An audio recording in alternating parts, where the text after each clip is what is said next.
and I'll be brutally honest as well. That's what happened in not 2006 when we broke up. Was we still liked each other.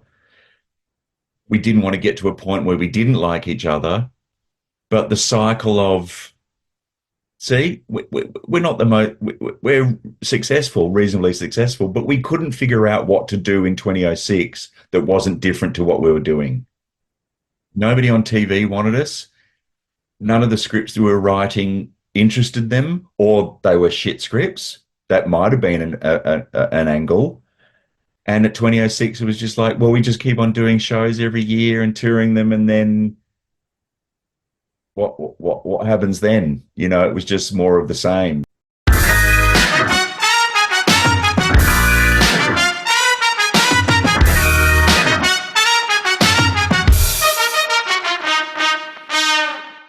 Welcome to the Funny in Failure podcast, a podcast that celebrates failure and shines the light on the emotional side of comedy, with yours truly, Michael Kahan.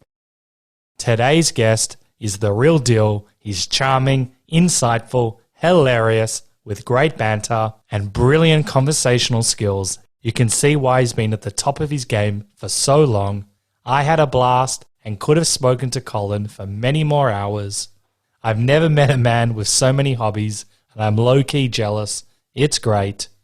We go really deep as the conversation progresses, and I really appreciate Colin's thoughtful and thought-provoking answers, along with his honesty and integrity. He's a great guy, I loved it, and I think you'll love this chat too. Anyway, so let's get into it. Colin Lane is a comedian, actor, and host. He is best known as Lano from Lano and Woodley, Australia's most beloved comedy duo. In almost 20 years together, Lano and Woodley won the coveted Perrier Award for Best Show at the Edinburgh Fringe Festival, starred in their own television series, and toured sold-out shows across the country. They said goodbye in 2006 with the national tour that took in 34 markets and sold more than 150,000 tickets. In 2018, the duo reprised their roles as Lano and Woodley for Fly with the sold-out national tour of 85,000 ticket sales and winning the prestigious Melbourne Comedy Festival People's Choice Award.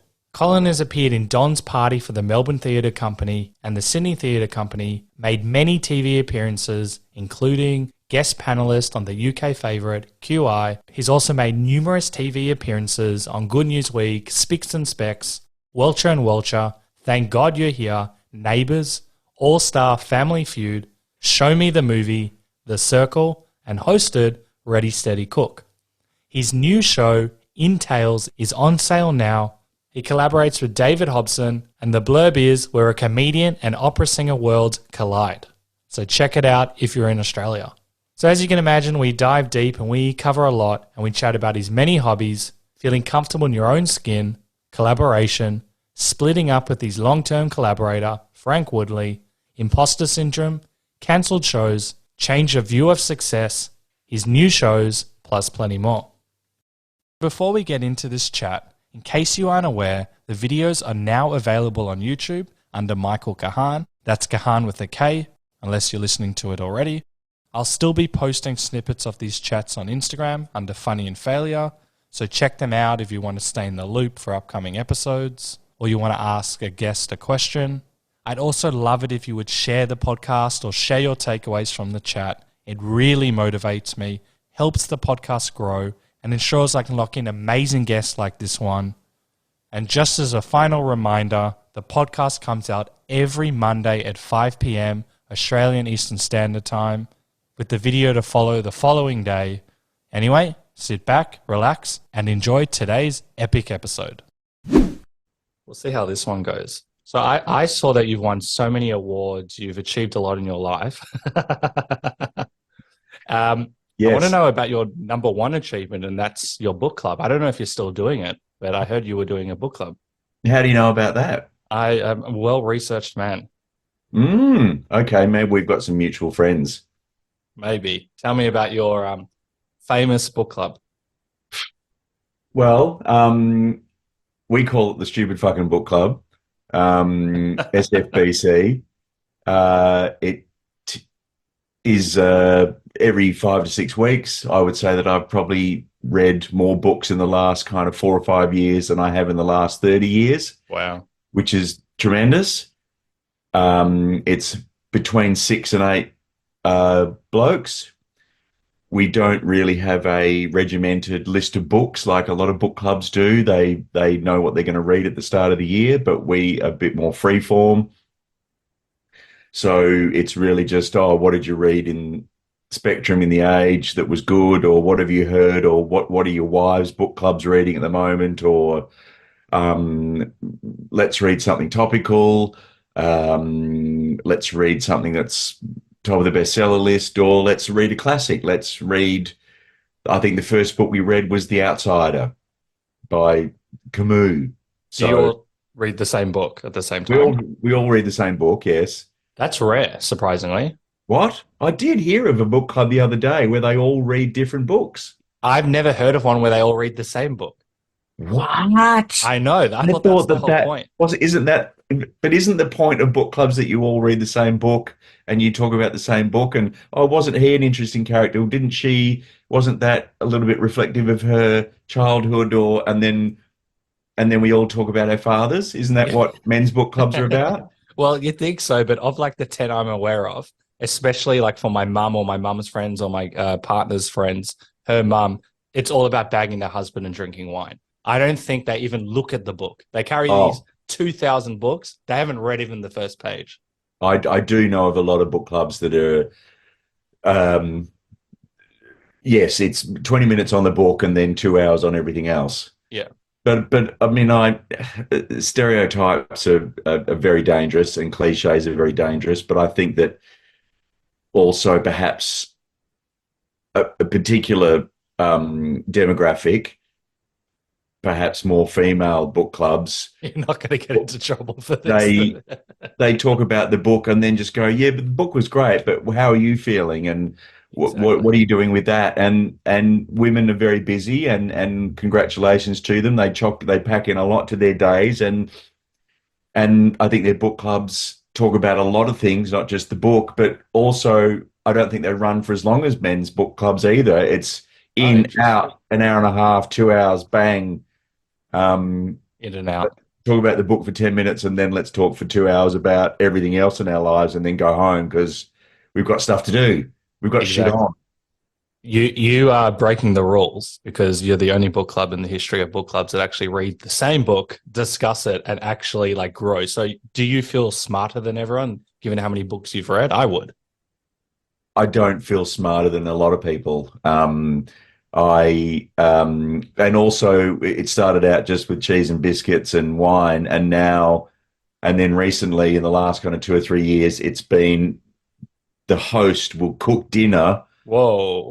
Based on some of the food that's been mentioned in the book, if food has been mentioned. That's very cool. So, if it's a book set in the 1700s or 1800s, there might be a rabbit stew. Or if it's set in Spain, we'll do a paella, or if it's country, the dry, maybe it'll be a bit more kind of beef or lamb because it's based around the kind of farming communities. But basically it started out as cheese and bickies and now it's dinner. It's dinner, it's chat, it's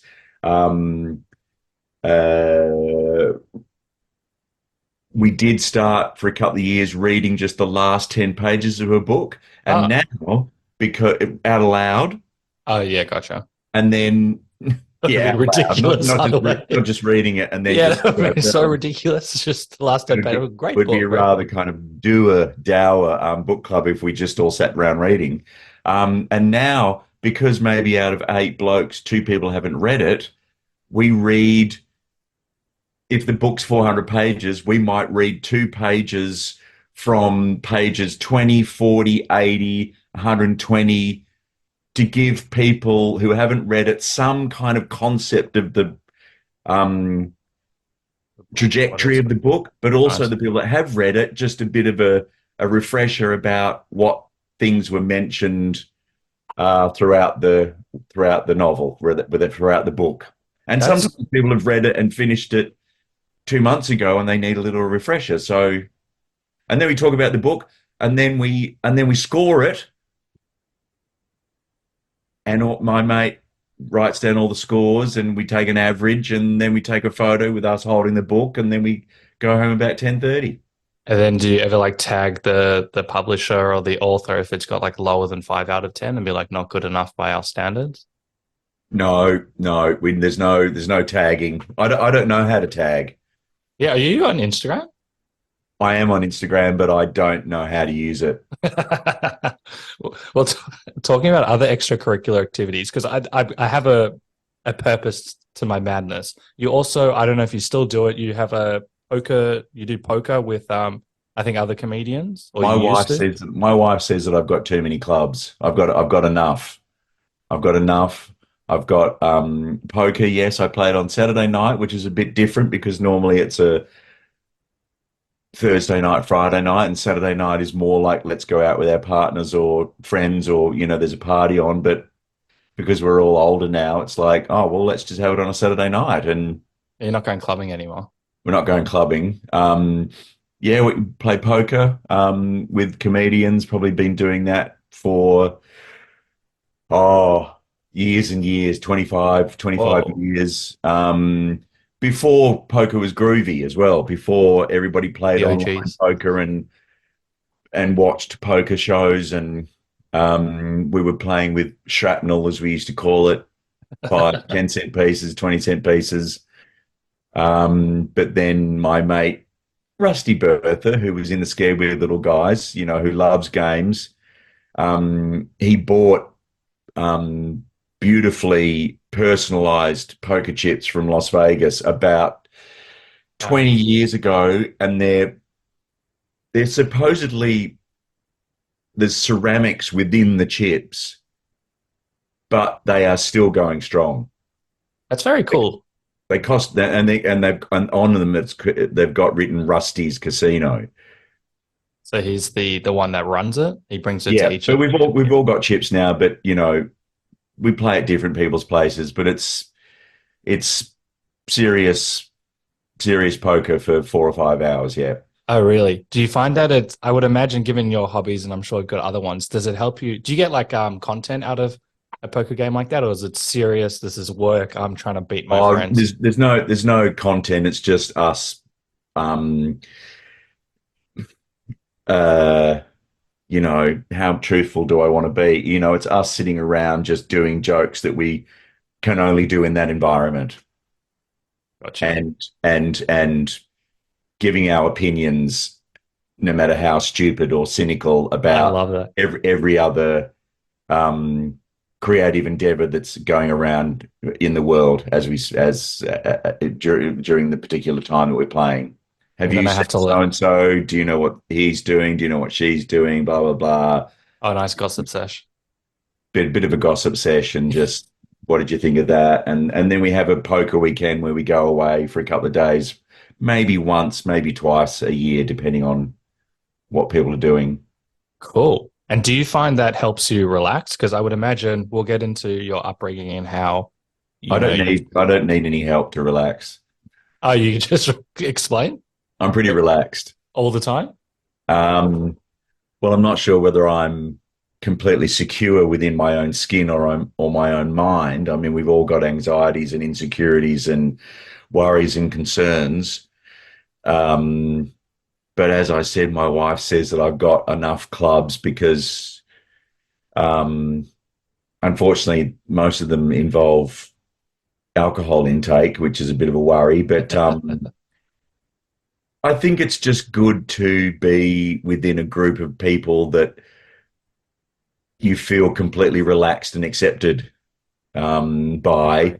And I think even after all this time, which we might delve into later or maybe not, after all this time or experience or life or jobs or relationships, sometimes you just go, well, God, you've known them for 30 years. Why are you why are you insecure about something that you said or something that you did, or you're within this old group of friends, why did you get nervous about saying that, or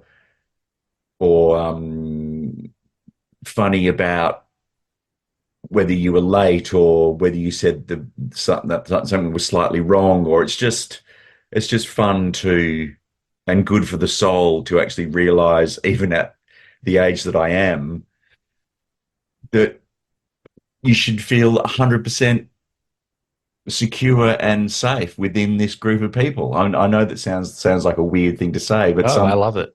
sometimes it's good to recognize that. I think it's very important. So you're saying with your current groups or groups that you feel very comfortable in your skin and you're able to relax, and or you're saying that you still get a bit worried saying certain things, or we shouldn't live a life like that. Well, everybody gets worried about what they, what they say or what they Agreed. didn't say, or they should have paid more time or respect or um or care for certain people. People have concerns about everything that they do, but sometimes, people like we were saying before, maybe some Americans don't actually just look in the mirror and go, oh geez, I was a bit of a dick at that party, whereas Australians have a different kind of social consciousness, so we feel a little bit anxious or regretful or silly or foolish for saying certain things. And sometimes when I play poker with these boys, just for a split second, I go, oh, that was a stupid thing to say. And then the next minute you just go, what are they going to do? What are they going to say? What are they going to say? You're not invited next time? It's just relax, Cole. They're your old friends. They accept you. Why are you feeling insecure? Exactly. It actually leads me to another point, which I'll get onto in a sec, but it's really awesome, especially in entertainment. I'm sure you've met people that you think are your allies and they might not necessarily be your allies. And what I've noticed as a trend on this podcast is that where people have succeeded mentally in their life with happiness is surrounding themselves with people that they feel they can be themselves and they can explore different topics or aspects of themselves, because it can be a tricky career or industry to navigate, because it's just a very strange industry for some. Have you noticed that? Yes, but I think for some reasons, I mean, it's quite complex, but I think I've been fortunate in that, I've just got a little cottage industry with, I've had a cottage industry with Frank over many, many, many years. And he and I write, produce, direct, orchestrate, manage, navigate the whole thing. It's not like I'm in film or TV or I Well, run. you sort Pardon of me? are. You are. You've done it.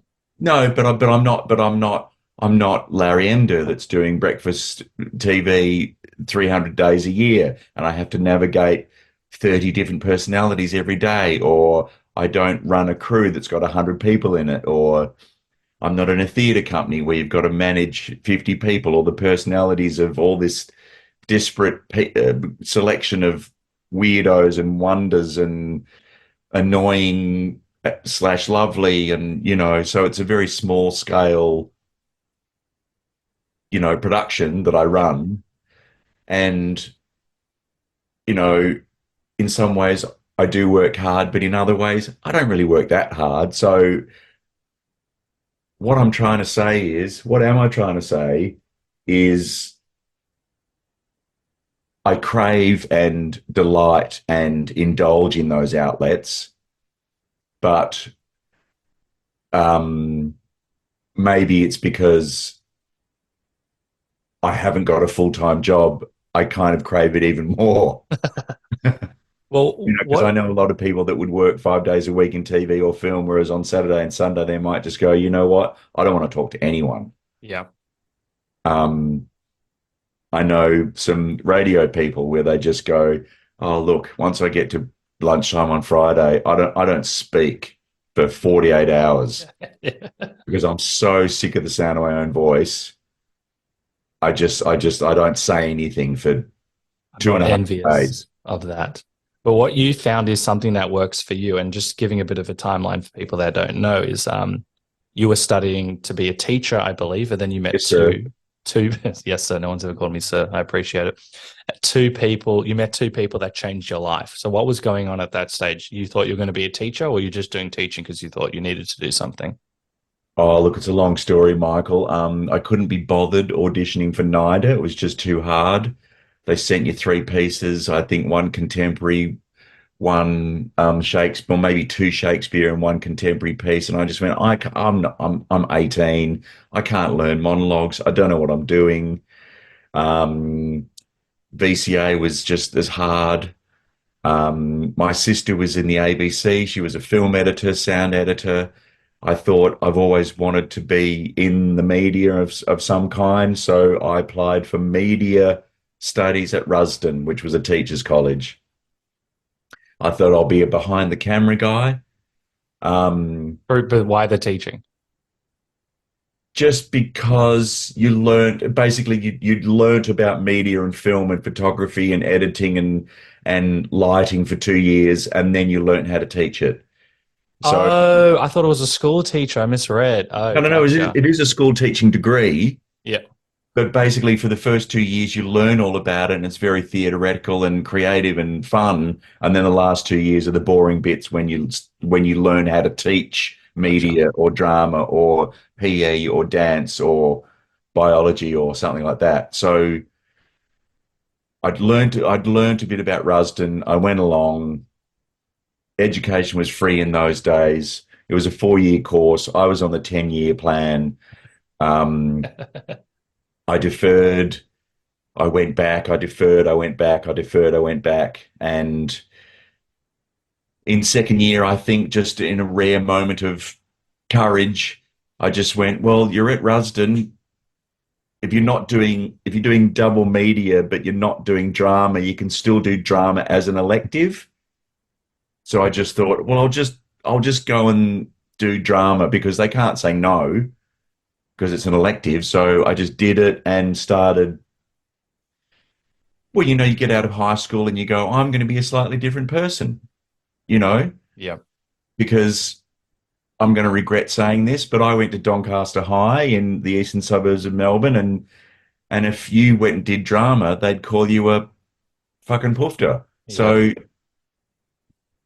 you were constricted by the nature of the politics in that school, and then you go to a university and you go, oh, well, there's not people that want to bash you up, so I might as well give drama a go. And then I deferred, and then I was a bit bored, and then my best friend at the time said they're doing this Christmas cabaret at St Martin's Theatre in South Yarra, and I met Frank Woodley and Scott Casley in that show, and after the show finished, we started a trio together. That's very cool. And thank you for summarizing. I know you would have had to do it a billion times. You're not the first person to bring up that when they like drama and people would call you slurs or whatever, it still takes quite a confident person to say, you know what, I actually want to do this. Even though you left that environment, you could have just thought, oh, maybe I am all the names that they're calling me. But you actually liked it and decided that, or not those names, but you could have felt insecure or less of a man or whatever the words are, but you actually did it. Why? Yeah. Well, yeah.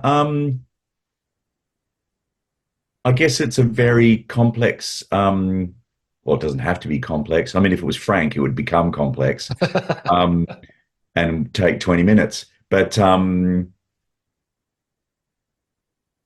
some ways, you have a sense of courage because you don't want to do the alternative. So what I'm trying to say, I'm trying to make it sound really sophisticated and intellectual, but I didn't want to be a businessman like my father. I didn't want to go to work at 9 and come home at 5:30 and That's live like in a me. three bedroom brick veneer house in Doncaster. I didn't want to have a normal job. And so I don't know, I never imagined that I would still be a comedian at 58 years of age, but courage comes from, or risk comes from, a need or desire to not be something. So it might sound courageous, but in some ways it was like a need or desire to, not fulfill, not do what you've been fighting against for, a few years as a mid to late teenager. I think that's really clever because I always, I worked the accounting route following, the steps of my father and other people in my family. And then having it sounds like a similar realization. You actually didn't do it. I'm very proud of you. But this could be my life. And so it's not necessarily out of fear. It's realizing, well, the alternative is living a life that's not best for you. So you actually, sounds like you went 100%. You took the risks, which is also very rare. It seems to be a theme of your career is that you've been a big risk taker to be able to be doing this for so long and so well. Is it something that you consciously think of, the word risk? Oh, I don't think so. I mean, that's very nice of you to say that, and it's kind of grandiose in its kind of, broad themes of, Cole. I've never heard risk taker and Cole in the same sentence. Oh, really? But That's what I was gathering from the research was risk taker and confidence. well, back in the day when you're in your 20s and late teens, you haven't got kids, you haven't got responsibilities. It's a lot of fun. It's really stimulating. Um, it's not as it, I don't know whether this is exactly true, but it's like comedy wasn't as big in the 80s or 90s as it is now. You know, Yeah. the competition, the not dog eat dog, because I don't think it is dog eat dog, but there's just, back in my day, there were six female comedians in Australia, Oh, and now really? there's probably 600. It's just the comedy festival was around three venues, and they were getting. It was all based around Victoria Street, Fitzroy, with the Universal Theatre and Triple R, and it was all just so small scale. So you would just as Frank and I always used to say, we were just following our noses, and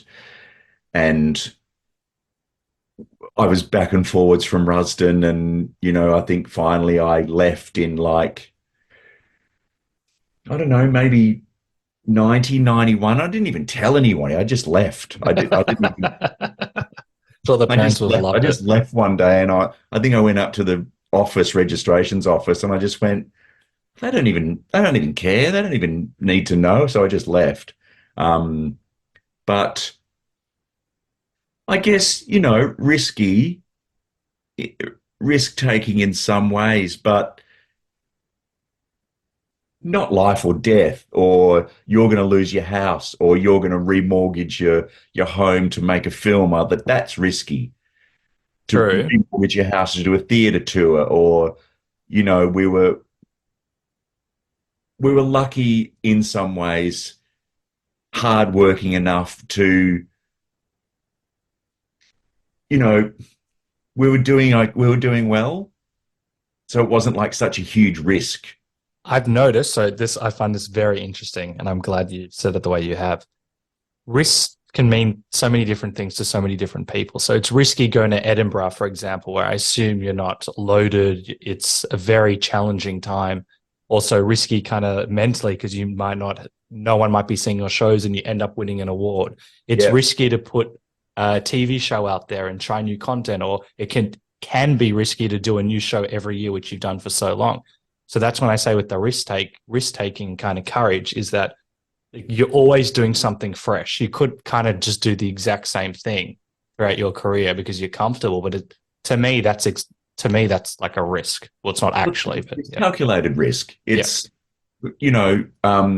It's like, um, one of my favorite shows, Knowing Me, Knowing You, with Steve Coogan, Alan Partridge, and he has this guest on, and he says, "Oh, you did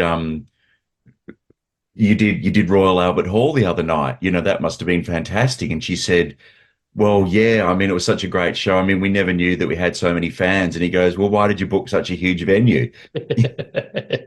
So, oh, such a good question. um, so it's all kind of calculated risk. And I had something else to say as well. What was it? Something Is it about Edinburgh? um, poignant. Shit. Um, I'm sure it'll come. No risk, stress. risk and reward, but at the same time, when Frank and I got back together in 20, I don't know, 17 or whatever it was, we we thought, well, we can't do best of because um, it'll make it, as we used to say, it'll make our bottoms go in. It'll just be awkward, and we'll know that it's really just too cynical and money grabbing. We've got to do something new, but we've got to do something new for our own.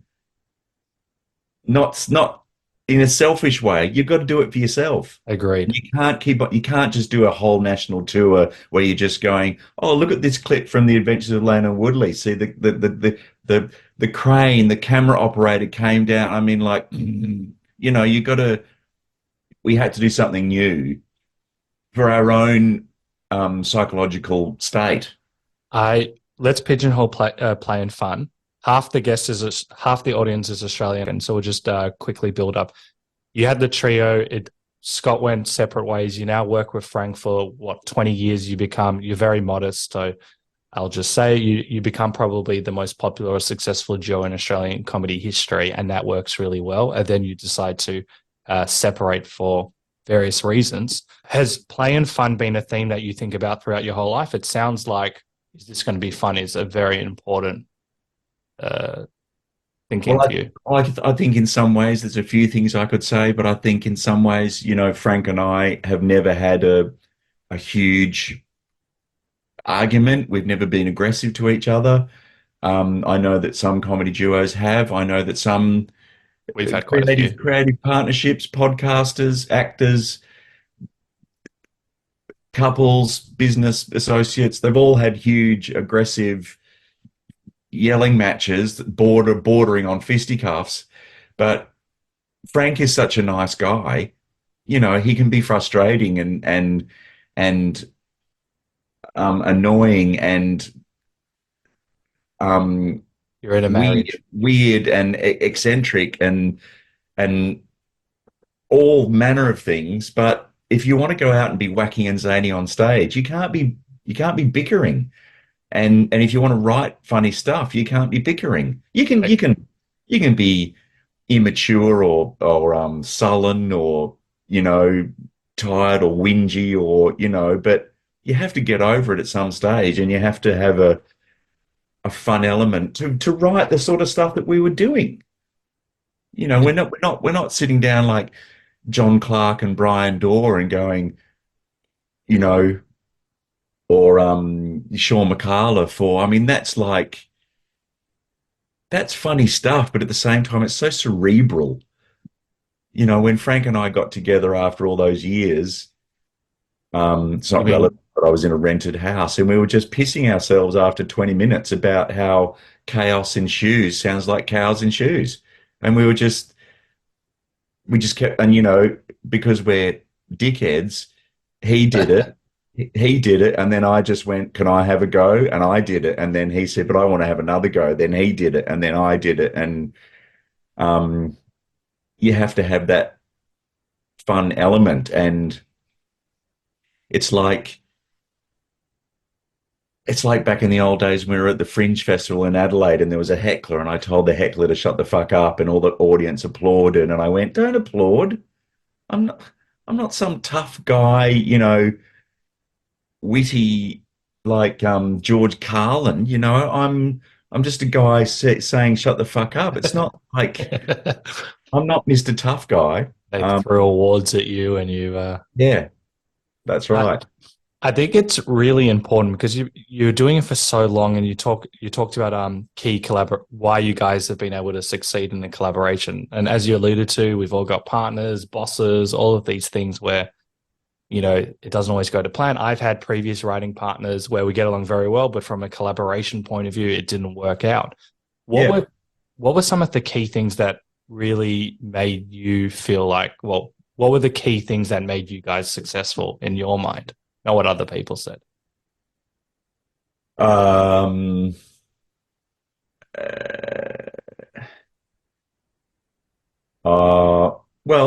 as I said, we're a small industry. We run everything ourselves. We can change things all the time.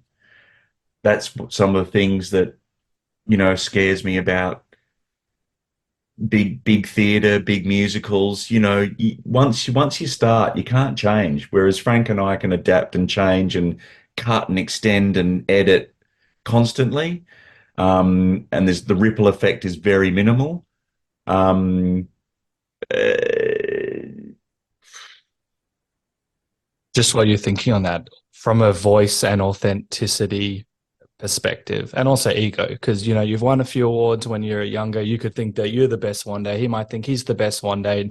We've all got egos, and being able to balance the egos, I feel, would have been very important. But also being true to the your creative process by bringing out your voice. There's so many different things that you need to think about, and I feel like you have been very aware of how to manage it. That's the right way of saying uh, um, yes, well, I talk a lot about that with different kind of creative people over the years about your own kind of sense of confidence or insecurities or anxiety, and sometimes you get sick of it. Sometimes you're so frustrated about it. Sometimes, like we said before we officially started, you ask an Australian whether they can do something, and they say, I think I can, yeah. But you ask an American and they go, absolutely, 100%. Even if they know that they can't do it, they just go, yep, oh yeah, I can do that for sure. I mean, I think things are a bit different now. A lot of actors and comedians are thinking more globally than we used to because there's a more international kind of flavor to the entertainment industry, and they just go, yeah, I'll go to LA. Sure. What? It's not like such a huge deal anymore, so I'm going to go to LA. But I think in some ways you do get a bit sick of that kind of anxiety and insecurity. But at the same time, it, it's made Frank and I who we are. And it's made us not just humble and kind of thoughtful, but there's a certain advantage in we've always said, we've always thought that somebody was going to tap us on the shoulder and go, all right, boys, okay, you've had your fun, off you go. You're not as good as you thought you were, off you pop. And so if you've got that fear, then it'll make you work a bit harder or make you work on that joke a bit longer. So I agree, using the imposter syndrome for good, but some people can be plagued by it and go, oh, I am an imposter, then run away. But it sounds like it's been something you're aware of, and you're like, no, I'm just going to work harder or push through, because it can plague all art. It can plague everyone, every field, every in life. Absolutely. It can destroy people. It can and that's what's so freaking weird and horrible about this business and personal fortitude and life coaches and opinions and social media vortexes and attitudes from people. Oh, he didn't want it. He didn't want it hard enough. Oh, he obviously didn't want it hard enough because he gave up. Yeah, he gave up because he was 40 and he'd been rejected 600 times. Oh, he wasn't talented enough. Well, maybe he was, and just luck didn't come his way or her way. It's um, not everybody can be the Goz. Ryan. Not everybody can be Ryan Gosling. So there's hundreds of millions of We people can out try. there Yeah. that want to be it, but it just they might be very talented, but luck hasn't gone their way. And um, so what am I trying to say? Something important. It was from the imposter Something good. syndromes. The The imposter syndrome. You sometimes, I mean, we're all imposters. We're all pretending. So this doesn't make me a better person because I kept on going when at 40 I could have just gone, oh, this is shitting me and go back to teachers college and get my degree. And I'm still a worthy person. I'm still contributing. Um, I haven't given up. You've just decided as a mature individual to change the trajectory, which is my new favorite word. I love it as well.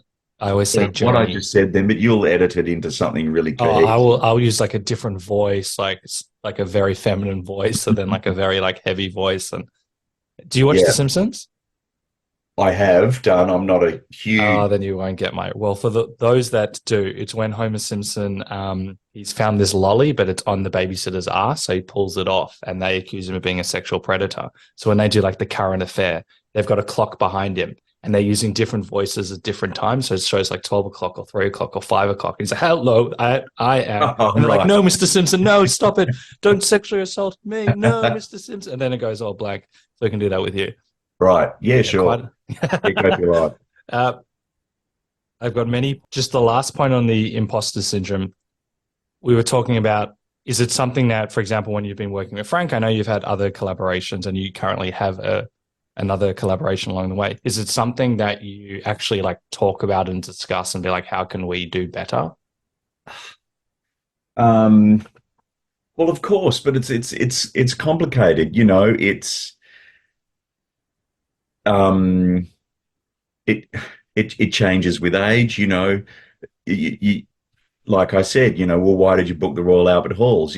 So we know back in the day when you're 30, you want to be last on at the gala because you want to be seen as the best act of the night. And then when you get a bit older and you've got kids or you've done 15 galas, you go, well, we want to be on last in the first half so we can go, you know, Yeah, I love that. but we still want a good spot. Yep. Don't you worry. We still want the best spot that we can have so we can leave early, and it's like you have got the imposter syndrome, but you make decisions based on your experience and your time and the intricacies of that job. And so you actually have got that kind of imposter syndrome, or are we good enough? But then people will say, oh, well, can you do this gig for $200? And you go, well, no, we're not going to do that gig for $200. So you do have some ego, you do have some semblance of your stature within the environs of the entertainment world.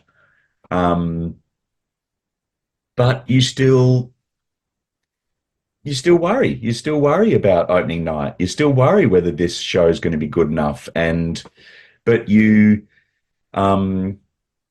that's the thing about shows and show business, or not so much films and TV. That's kind of different. But no matter what happens, at 7 o'clock you're going to do a show, and then at 8:15, 8:30, it's going to be finished. So at some point you're going to meet your maker, and you're just going to have to go, okay, we've got to write a show by the end of March, and you just go, all right, well, you've just got to start, and you've got to write the show, and then it's not going to be amazing at the end of March, but it's going to get better every single time we do it. So you just have to work through it kind of methodically and get through it with that kind of thought process. I have two questions. Maybe I'll start here. I would assume, you get that example of the gala where you've changed the spots for you to be able to succeed in your whole life, a holistic outlook. I would imagine the goalpost has changed a lot throughout your career. For example, when you're in Edinburgh and you win, I think it's the Perrier Award, and Yes, that's the sir. best comedians at Yeah, Edinburgh, which is probably one of the best comedy awards in the entire world. You've yeah. got TV shows along the way. You've done heaps of shows, maybe like 20 years in a row. Has the goalpost changed throughout the whole career now? Yes, absolutely. Yes, because you're not flavor of the month. You're not 25. You're not on TikTok, YouTube. You're not you're only doing shows with Frank once every 2 years. I'm not. Fortunately slash unfortunately, Frank and I have never been, club comedians. We don't, and that's where, the um, insecurity, ego, you know, keeping yourself in check kind of stuff goes, you know, we don't do stand-up venues because we're not very good at them, but also we don't want to do them because what's the point? There's no point. People do stand-up venues to get their gear up and running so they can do a longer version show or get a Netflix special. But the goalposts change because the industry changes, and uh, middle-aged white men aren't that attractive. So you have to forge new kind of avenues. Frank and I might not be doing shows all the time. So what else am I going to do? I'm gonna have to work with David Hobson or David Collins from the Umbilical Brothers, or I'm going to have to write my own show. Do I want to write my own show? What am I going to write about? Who cares what I reckon? Am I going to do a stand-up show for an hour at the comedy festival? Do I want to do the comedy festival? Maybe I don't want to do the comedy festival. But you're a comedian. You should do the comedy festival. Yeah, but I don't want to do the comedy festival. Yeah, but you should, Yep. you maybe I should do more acting. Have I ever acted? Am I a good actor? Maybe I should train to be an actor. Is it too late to train as an actor? You're 58. Should you be training? No, you should be training. Yeah, but I can't be bothered. I know, but you should be bothered. I love that, because that's also the internal chitter chatter, but maybe also conversations you've had with your wife or your managers and of what's kind of next as well. Well, that's the thing. It's all about perception, Michael. It's all you don't want to be fishing for compliments constantly, just going, oh, I'm not doing anything. But then one of my closest friends, who's a comedy writer, has been for years, and I just go, oh, I'm feeling a bit down. He goes, yeah, but what about the legacy you've got? What about the shows that you've done with Frank? And what about the TV? And what about all this kind of stuff? And I go, yeah, it's all great, but then all these platitudes go through your head, just going, it's not what you've done, it's what you're going to do. I know it's a trap in this industry. It's like, for example, actors. The number one question is, so you're working now or what's next? And Yeah. but I've just been on a show for 2-3 seasons and I've done this. Why is it always ahead? And it can take you away from That's what what you've actually done. I don't envy from the few plays that I've done. The actors in the play can't even enjoy the play because they don't know what they're doing next. I know, terrifying. Well, that's still similar with you. Yeah, but at least, I'm not with comedy. We're fortunate that you can't wait for the phone to ring. You just write jokes and you do them. Whereas if you're an actor, you go, oh, I hope something writes something for me, and then you might get a play at the MTC or the STC or something, and then you go, oh, I'm doing a play, and then they go, well, what are you doing next? You go, oh, I don't know. And that's why that might be the only thing you do that year. Yeah, it can be And very scary. It's very scary, and that's I speak to all these normal people that have got jobs and they're successful, and I say, what you're doing for the next 5 or 10 years. I've got no idea what I'm doing at the end of this year. I've got no idea. And they go, don't you get used to that? And I go, no. I think it's exciting. It's why I've left accounting. I know that it's scary from that perspective of when you don't know when you're going to work next. Actually, this springs to mind. I know that you did a show and apparently you're still upset about it. I'm not sure if it was the Adventures of Lano and Woodley. And you, in my mind, very successful. You guys loved it. And then I think it prematurely ended. Is it this show or am I thinking of another show? What show are you talking about? Is it The Adventures? What's it called? The Adventures of Lano? Oh, The Adventures of Lano and Woodley. Yeah. Yeah. And it prematurely ended. And I think you had some British production company backing. But anyway, in Australia, it ended prematurely and you were very upset about it. I'd love to know a bit about kind of the mindset there, because you're thinking this could go on for 5 seasons, 6 seasons, 7 seasons. And so you probably thought in your mind, I've got this gig for the next little while. Um, well, I don't know whether we were just extremely, Frank and I always used to use this passive aggressive term.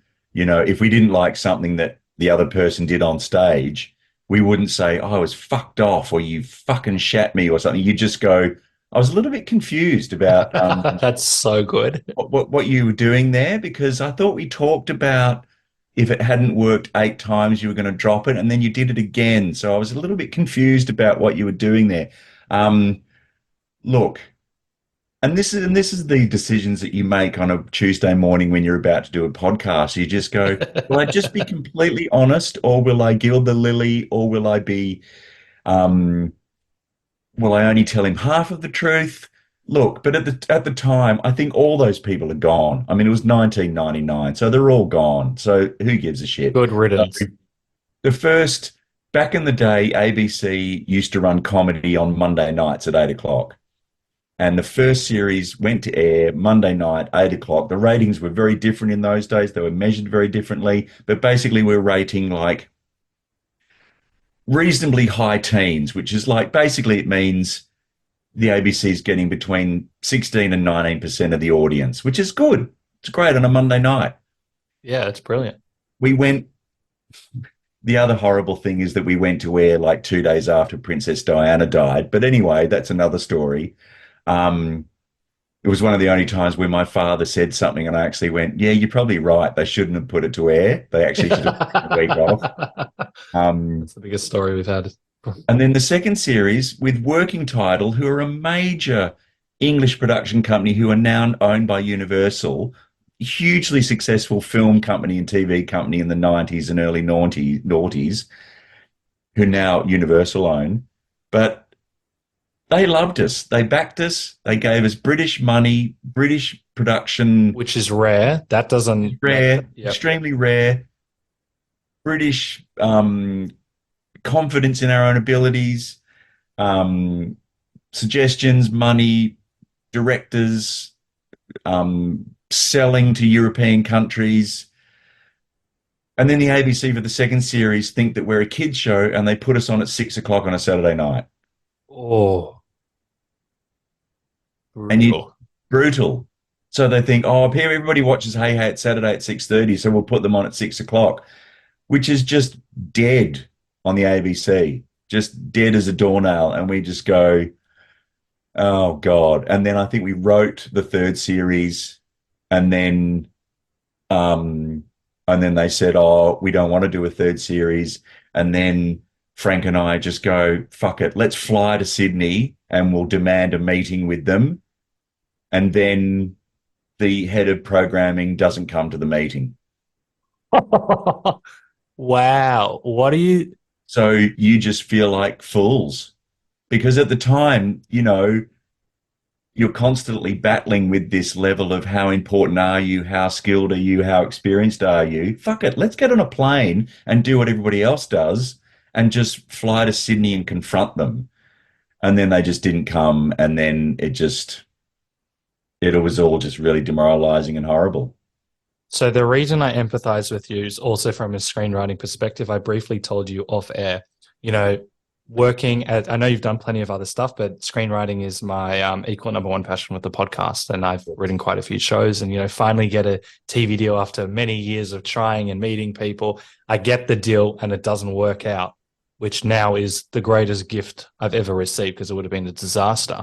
But you put in so much time and energy. You've actually even worked in it. This is kind of like part of your legacy. You and Frank are loving this show. Like creatively, you're putting everything in it. And then just like that, it gets taken away from you.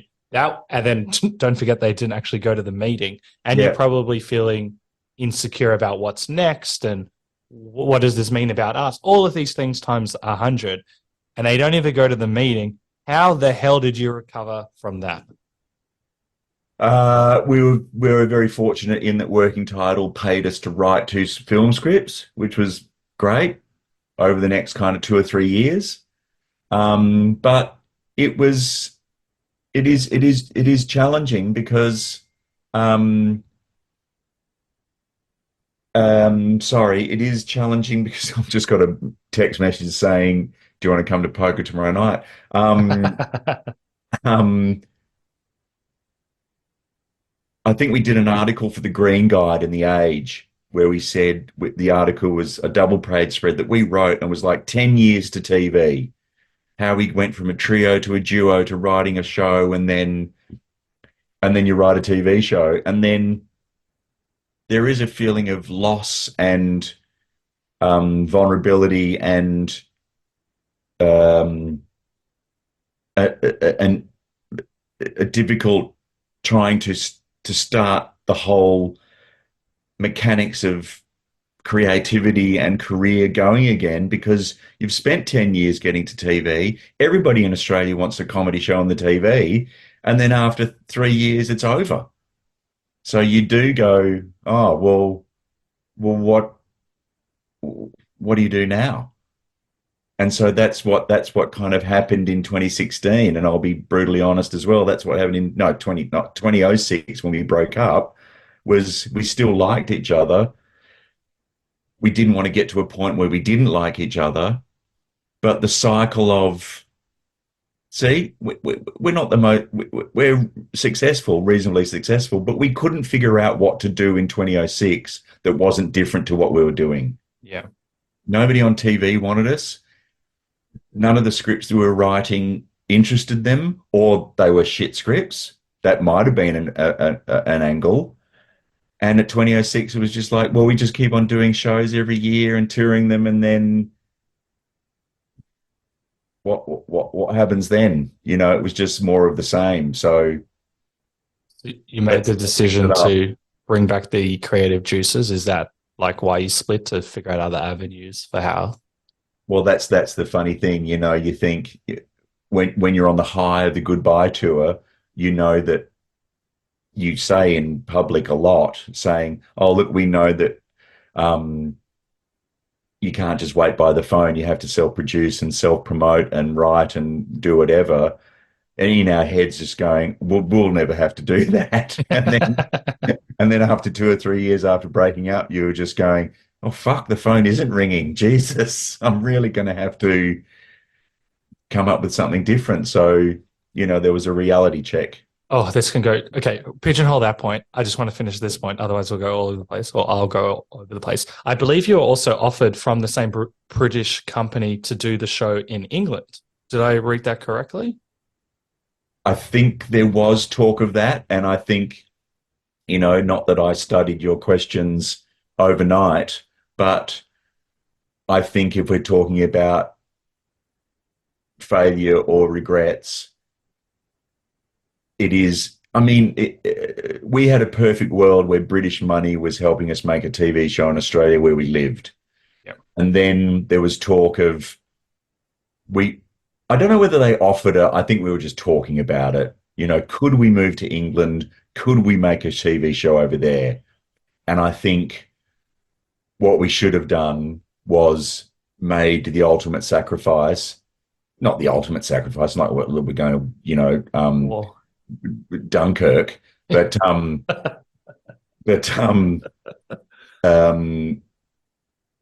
we should have gone to England and just gone, fuck it. You know, Tim Minchin or Barry Humphries or Adam Hills or Felicity Ward, or, you know, we probably should have, but it was 2000. Let's say it was 2002 or 3. I had a 2-year-old, I had a 7-year-old, people were in school.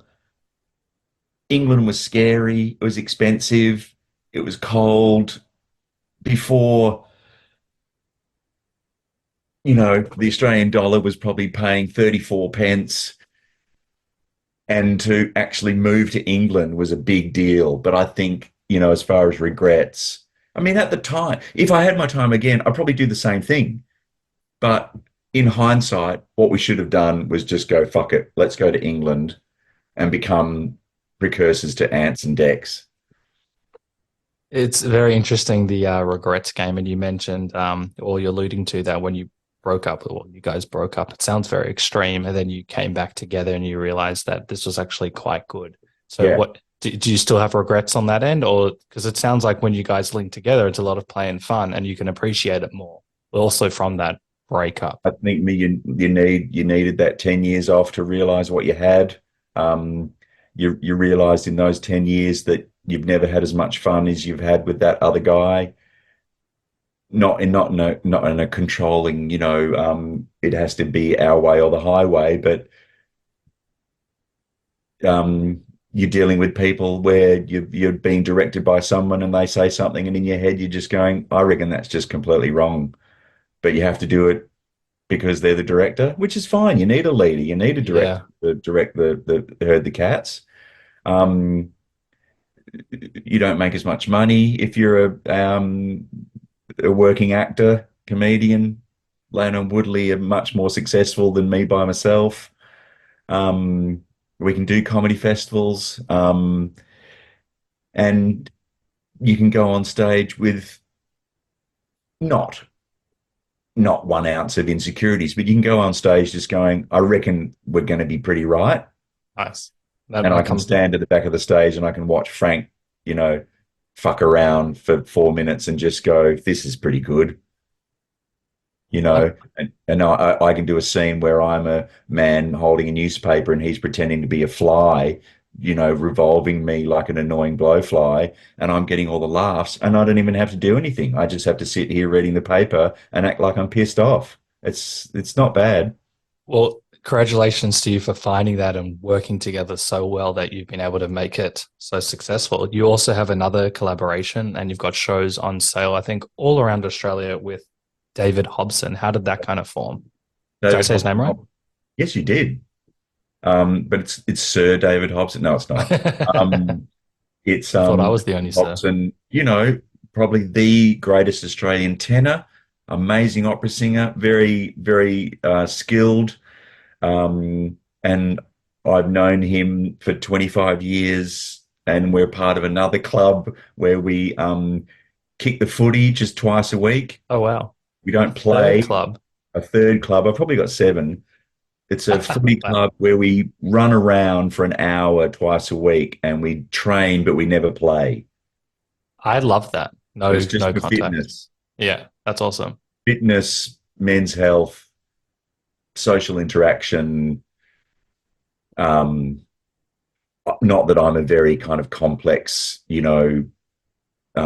tortured artist, but an hour where you don't think about anything but just football is fun. Anyway, he's a huge football fan. He's a great singer. He's a gorgeous, generous performer, and we do a show called Entails, and it's a comedian and opera singer's worlds collide. I teach him about comedy. He teaches me about opera. David Hobson and ColinLane.com. Go and buy a ticket. It's an excellent show. I'm in it. I'm pretty biased, but it's pretty good. Your team sent some like trailers and audio, and I've already started telling my friends about it. It actually looks awesome. And it's really interesting to have that 2 different perspectives from the opera side and the comedy side.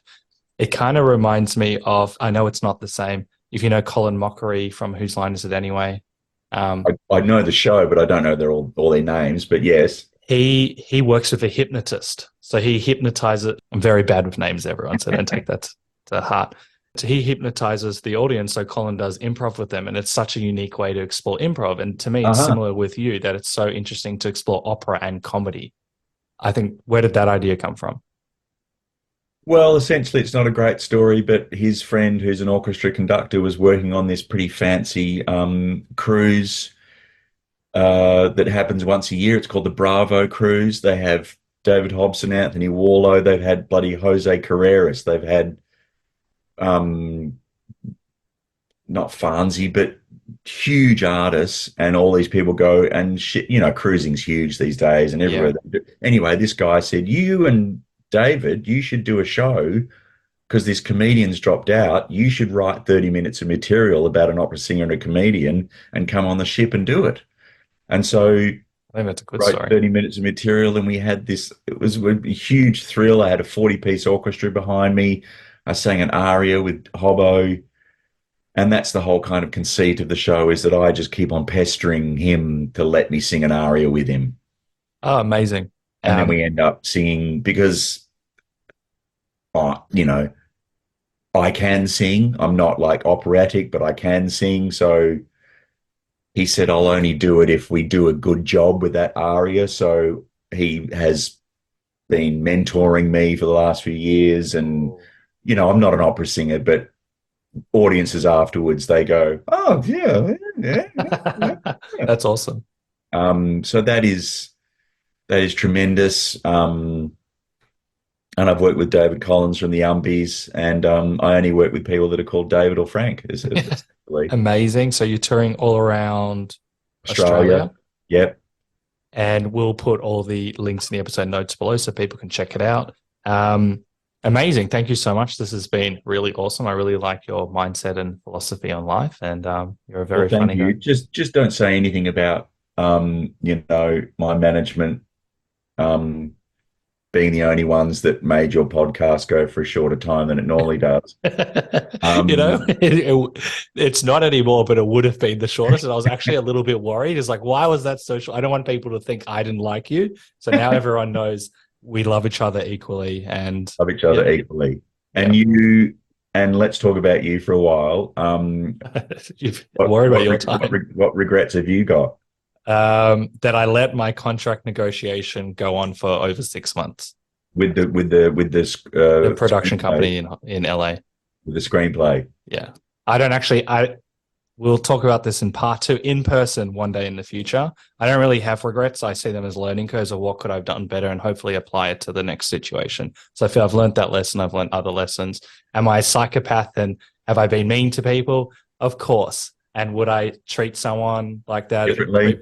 Yes, I would love to, but I don't think regrets help in that regard unless if you really reflect and go, how can I do better for next time? Yeah, but I mean, you know, it's not, there are just like little bits and pieces throughout your life that build into this enormous kind of regret ball.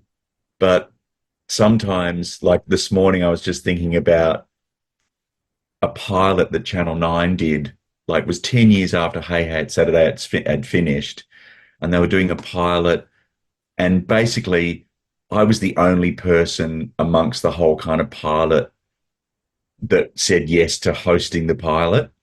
And I don't think they really liked me, but it just became like, you know, picking teams at school and, you know, oh, well, you can have the rest, and I was the rest, you know. And then, cut a long story short, Frank and I did a sketch in it, which was weird because Is this the Tats Lotto one? Or is this a different? No. Oh man, that was horrible. It's okay. But then they made this pilot, and they'd had all this rehearsal, huge crane shot over the audience, like big gig style, like 500 people on the floor standing up. It was all exciting. And then they finally come down to me, and I fuck up my first line. And I just go, oh, can we do that again? And everybody in the room, like 1,000 people, just went, oh, I thought they would have loved that. And I still to this day just go, why did you stop? Why didn't you just continue? Why did you say, can we do that again? It just took all the morale out of that room in like 1.4 seconds. And I still think about that to this day, just going, it was a huge opportunity for you, and you just fucked it up completely. I'm going to challenge you on this.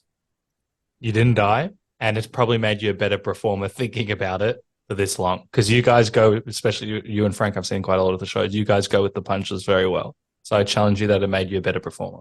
Well, maybe it did, but I still think about it, and then the other Hey Hey It's Saturday story is the Tats Lotto story, where they say, because we're in a trio, and they said, can you do the Tats Lotto song, because it's about a guy winning Tats Lotto and then not saying that it's going to change his life, but he leaves his wife and buys a sports car.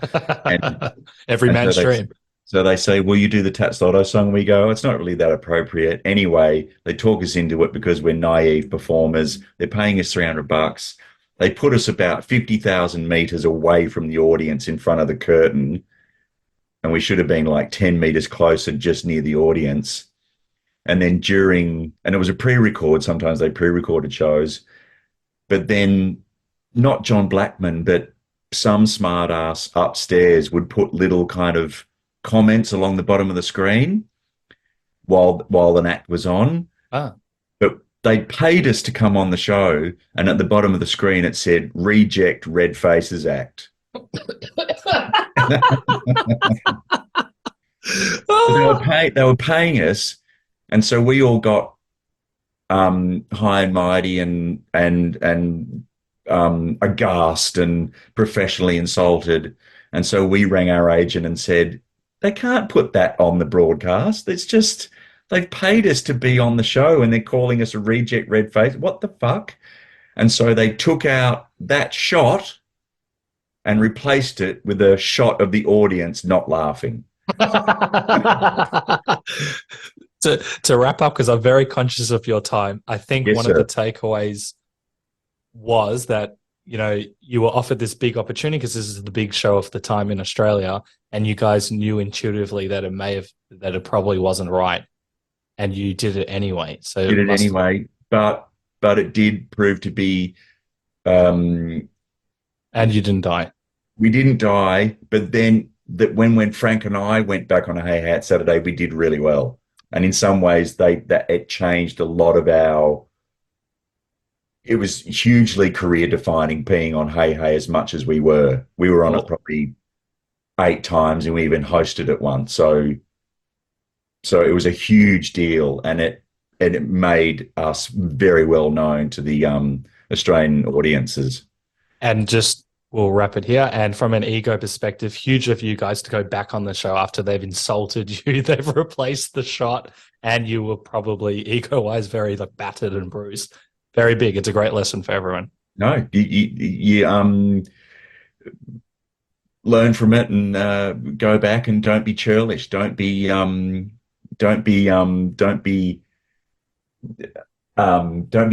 persecuted and traumatized by it. Learn from it, and they asked you back, so they still think you're worthy. So go back and do it again.